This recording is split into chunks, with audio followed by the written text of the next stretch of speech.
Hello and welcome to the Mary Sue YouTube channel. Yay! My name is Ashley Barry. I am a writer. I run a podcast. I do all kinds of different things. And today it is my honor, ha ha ha, to bring you our guest for today. She has done a lot of work in television, and she's really awesome. And her latest work, actually, she is the character. She's the role of Emily Caldwin from Dishonored 2. Why don't you say hi, Erica Luttrell? Is that how you say your name? Erica Luttrell, actually. Oh, Most Luttrell! Oh, crap. like, but it's fun. Thank you so much for joining us today. How are you? I am amazing. It's lovely. It's Saturday morning here, so I'm chilling out. Oh, very, very nice. Very cool. Well, you look lovely. I like your shirt. It's very pretty. Floral. I like how yes, the camera is reversed. I'm all like the floor. No, no, that's No other way. Yep. It's very cool. Okay, so why don't we just get into it? I am a huge fan of Dishonored. I have played Dishonored 1 and 2, and they are just fantastic games. I love them. And Emily Caldwin, I was so excited to learn that you could play as her in the second game because Emily Caldwin is a badass, of course. Like, how could she not be? So, my first question for you is what drew you to this role, and how did you react when you landed the role of Emily Caldwin? Well, as with many of the things that I do as an actor, I audition for it, and many times with video games, you don't actually know what you're auditioning for, so there's like no way of like having, you're like, okay, I have like these three lines, I have a description of who this person is, but I didn't, I couldn't like look up the previous game or anything like that. But I loved what they said about the codenamed character. Oh. Yeah, like it wasn't even, I think it was like Emma or something. I'm like, okay, cool. Close enough, So, Emma, Emily. when I auditioned for it, I really resonated with the description and definitely with the dialogue because there was something about it. There was like something behind it. You could feel like this character had been through something. Maybe you didn't want to, and so there was like a sort of a depth and gravity to it that I was really drawn to. And then when I actually booked it, I was like, oh wow, okay, great. This is again, I remembered like really resonating with it when I auditioned for it, and then when I actually showed up for the first recording session, they showed me the announce trailer. Oh, crap. Whoa, what was your reaction? So again, I didn't really, even showing up, I didn't know what it is I was going to be doing exactly. And then they were like, okay, so, this is just an example of what the game is, so they threw it up and I, basically that, whatever this word list, I was like, oh, okay. And they're like, and that's you. And I was like, oh my God. That's so cool. Oh my God.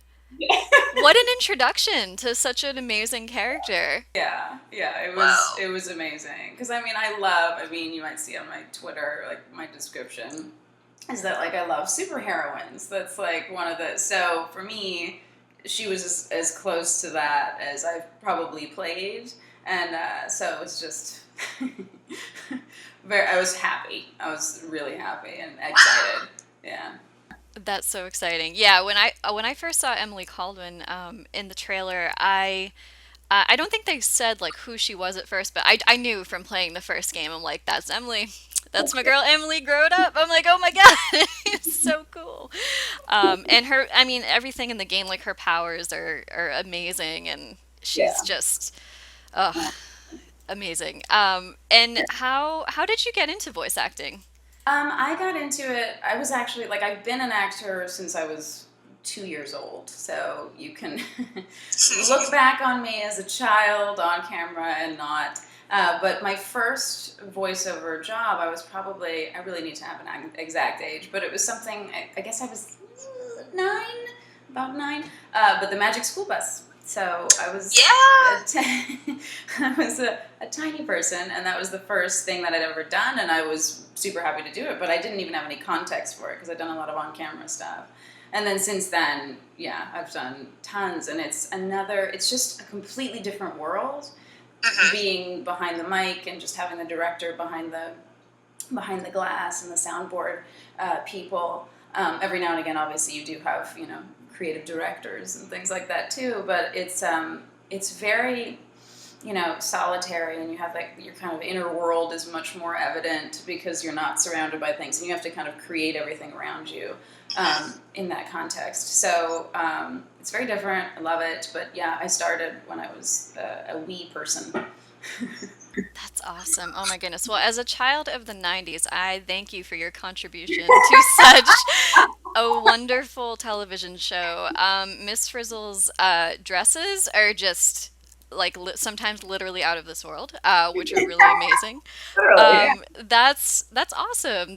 I love that. I love that series. I just think it's educational and it's just so fun. Like the colors are so vibrant Yeah. and fond memories. That's awesome. Who did you play in the school bus? In the Magic School Bus, I Yeah, was yeah.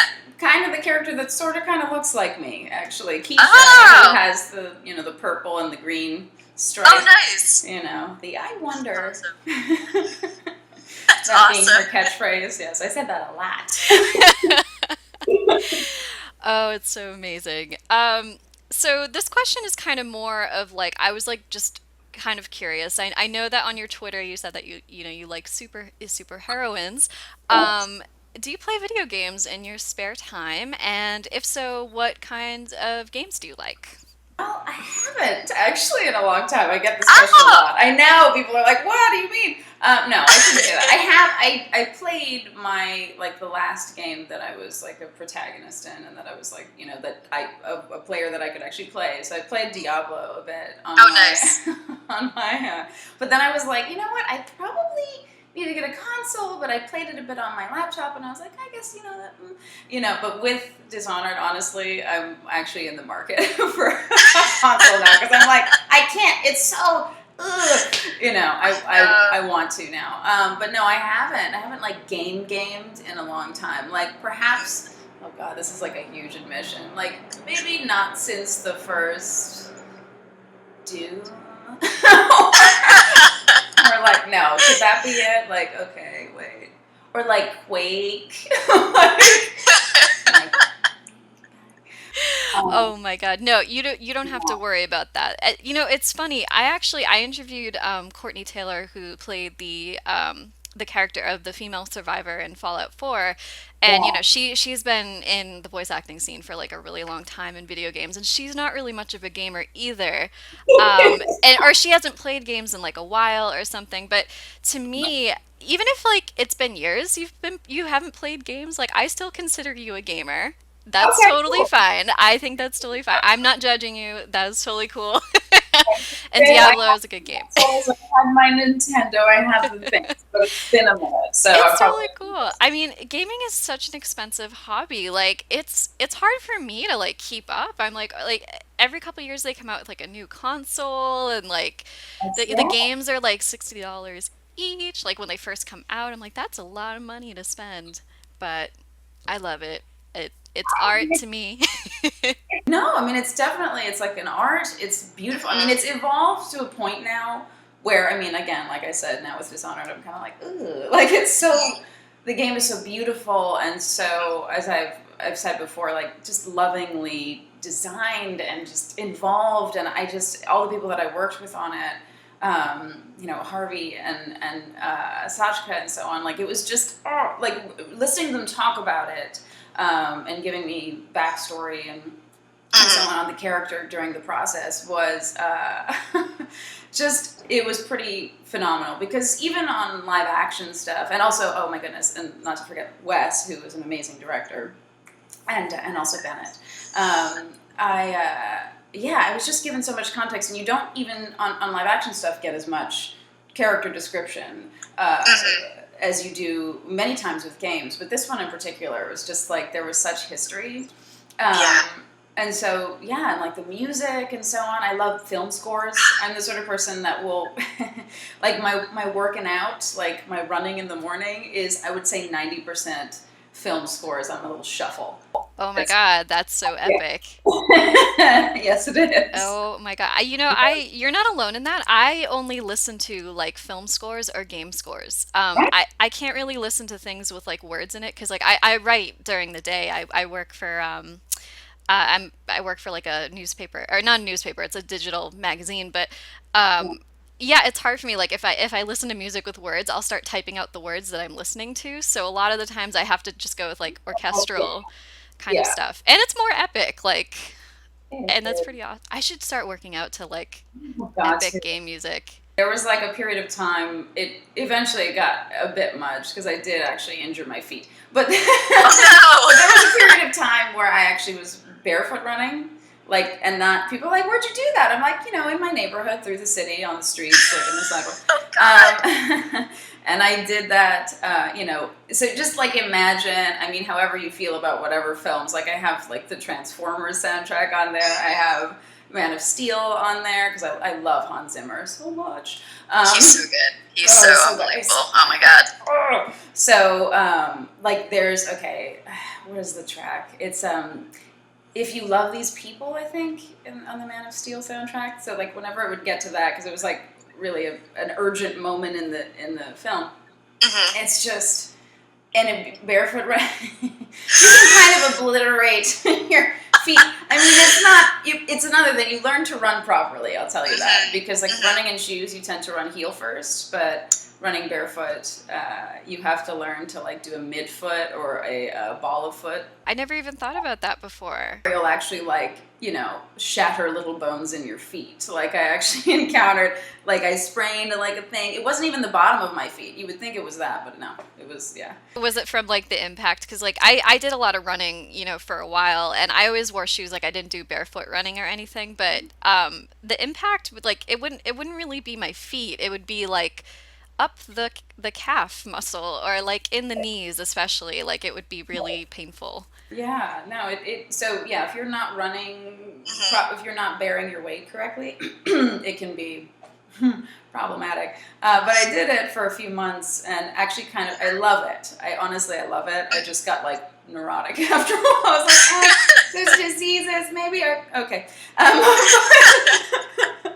But initially I was just like, I don't care, I'm gonna, and running to those film scores, you feel like so Like epic. totally empowered. Like, it's so empowered. Running, Yeah. like it's amazing. I had one kid like point at me like, "Mom, what is she? Why?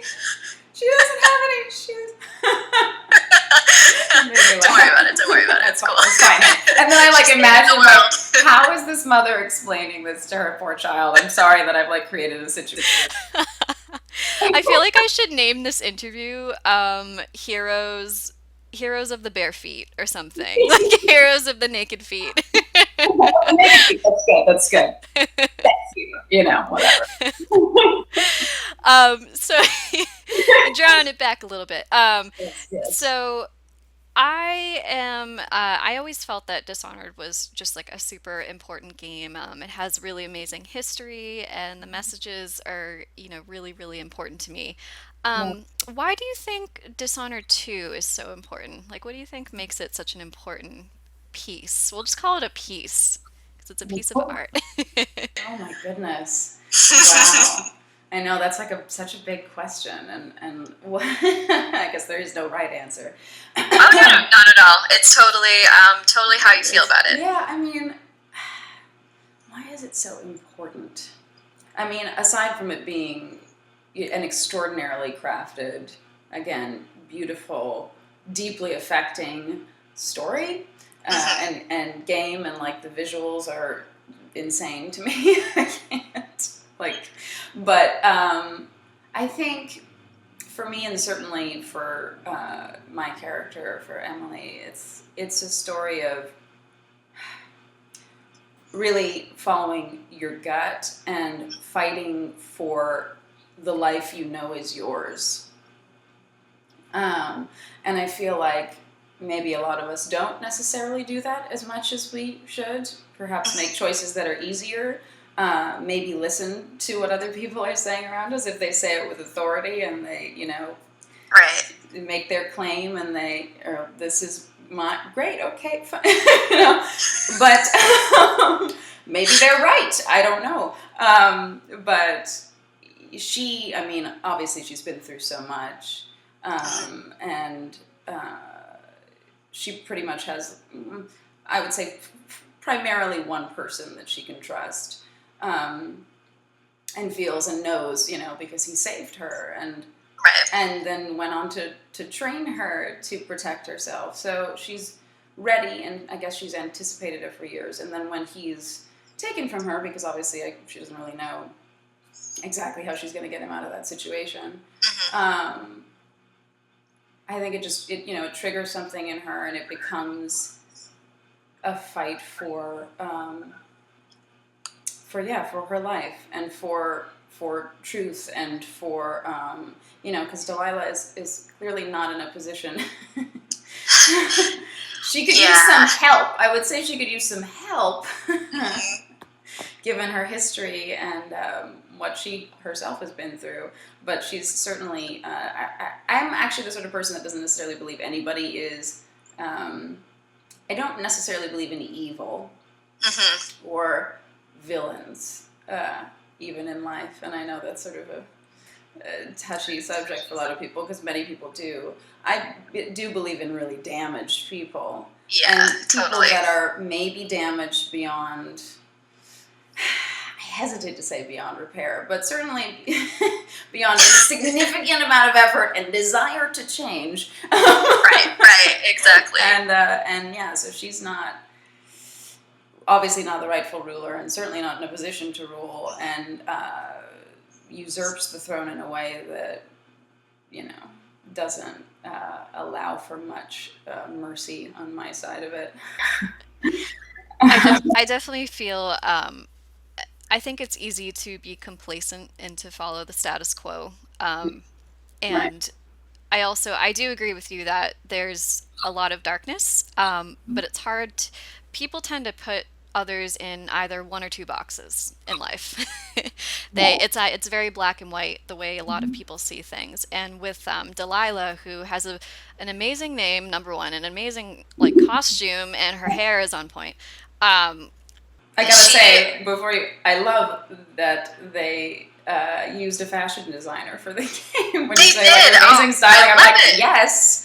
Well, it's such a like complex world, right? And you need someone like a fashion designer who has that vision and that understanding of a complex outfit and how sometimes an outfit can maybe say more than what the character is saying a little bit. But Yeah. I mean, she looks amazing. I was like, I looked at her, I'm like, damn, I love Okay. the way you look. Um, But but anyway, sh yeah, go yeah, ahead. but she is super complicated. I mean, Yeah. when I figured out her story of like her being like the half sister and like Mhm. her being of a different class and like there's just so much going on there. And even her name Copper Spoon, I thought that was like a really brilliant um way to kind of bring in like her class, like where her background, where she came in, like copper isn't gold, copper isn't silver, copper is always like third place, like copper is never number one. Right. um and in part of me, it's kind of like the way I admire Cersei Lannister from Game of Thrones. Seriously. It's hard, Delilah Okay. Delilah got where she was because she's smart, because she's resourceful, because Right. and yes, she is damaged, and yes, she does have, she didn't go about it in the best way. Freezing Corvo Attano and like this, or Emily, whoever you pick, wasn't the best way. But she got there by Yeah. herself when she had nothing. Exactly. Exactly. And so I definitely think she's fascinating, and this sort of like rolls into our next question here with the current political climate. This game came out the week that I the know. president-elect I know. I was that like, happened. okay. I was like, wow, I'm playing this. I'm like, this has more relevance than ever. This is really Um, interesting. And I played with a really high chaos. I was just okay. I balls wonder to the why. wall. Yeah. Curious. how that is. Oh, yeah. I wasn't very stealth. I tried to knock out as many people as possible instead of just outright killing them. Because like morally, I am more of that route of like, I'm not gonna kill everybody. Like these guards are just doing their job. Um, I get it, but yeah, I played it with definitely a little more chaos than I usually do. And I think it was probably from just that week being kind of a dark week. So, with the current political climate. What role do you think a story like Dishonored 2's can play in this new world that we're kind of all fighting ourselves into now? Right. Okay. Well, it's a challenging It's a big question. question. It's a I big know. I'm question. sorry. Take your time. No, I what role can that? Well, I appreciate that you played at high chaos because it's a better way to put your high chaos impulses Yeah, in I a agree. direction.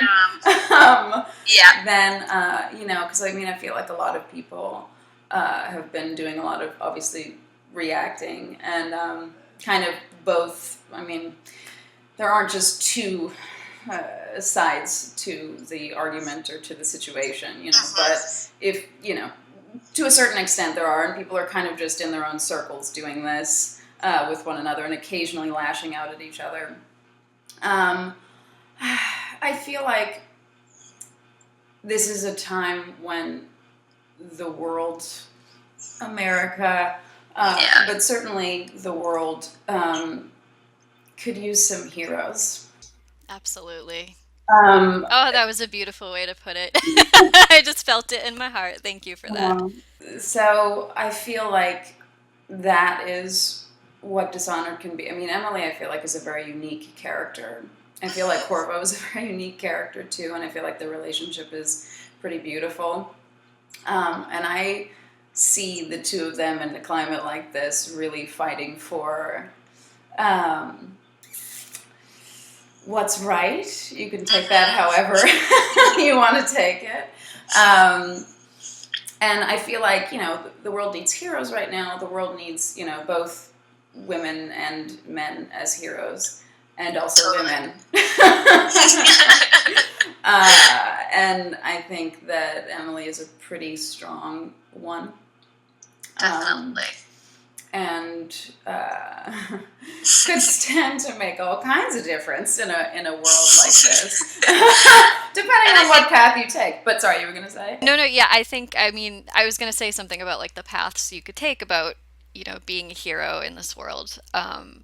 You could do a high chaos, or you could do not stealthy, but less chaos or something. Right, right. I definitely think this world really does need a hero, or many heroes. I mean, it takes a village, just to put that phrase in there. But Cool.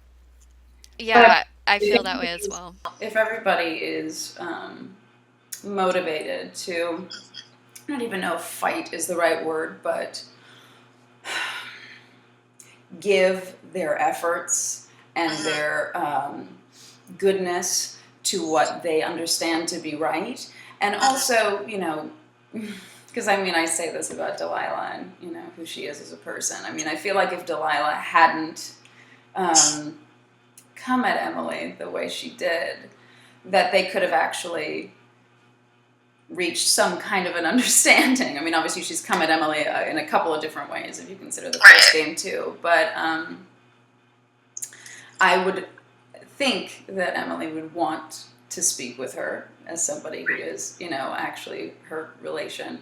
And I think they could have, again, had she not come at her the way she did. So I feel like it built some sort of a relationship and had some sort of, understanding and way of approaching the world and the people and so on.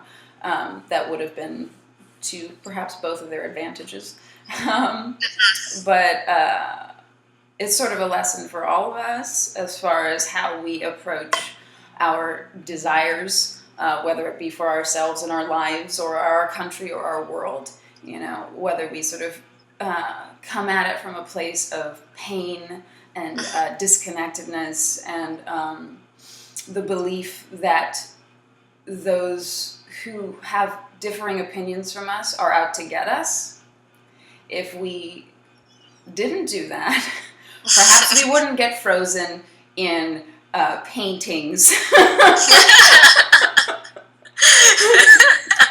or murdered or any of those kinds of things. Right. I mean, it's true. There's a way to approach heroism that actually might achieve the ends that everybody most wants. Exactly. And I think conversation counts as much as action does. And I think And it's hard to, I think that's like a big problem now yeah, is having a conversation and having a civil conversation where we try to understand both exactly. sides. Yeah. Like So, truly having a willingness to understand without, because everybody knows when you're having a conversation with them if you ultimately want to change their mind. Everybody knows if you're like, okay, but like there's an energy that's an exaggeration, but if you actually are talking to somebody in the interest of hearing what they have to say and understanding, that can allow a lot of people to put down their weapons, and that's when real change. That's how I feel. That's where real change happens. In other words, I'm going to use Delilah as a verb, but don't Delilah into someone's palace.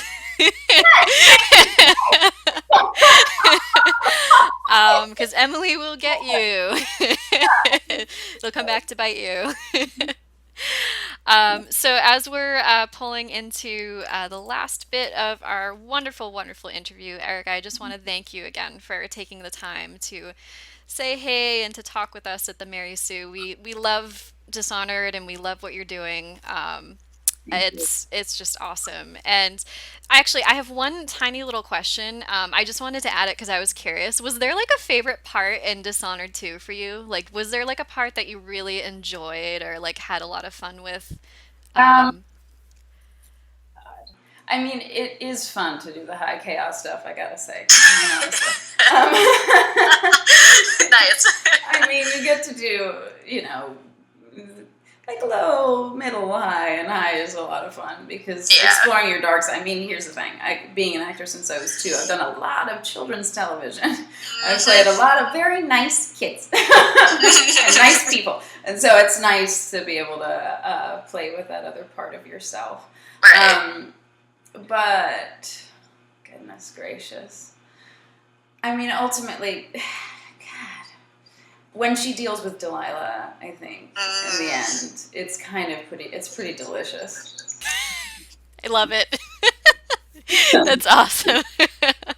And is there anything else you'd like to add before we end the interview? Oh goodness gracious. Anything you like, if you're working on anything, if you want to tell us Well, anything. if I'm working on anything, I'm always working on things. But you guys might have caught me on the 100th episode of Arrow, but that just aired. But if you didn't, it aired this week, and you can look that up again. But there are things to come. Very nice. And nothing I can actively say because there's always confidentiality things and all that kind of stuff going on. But yeah, no, watch for me and keep playing and continue to take back what's yours, but Yes. with grace. Thank you so much, Erica. Thanks so much, Ashley. Totally my pleasure.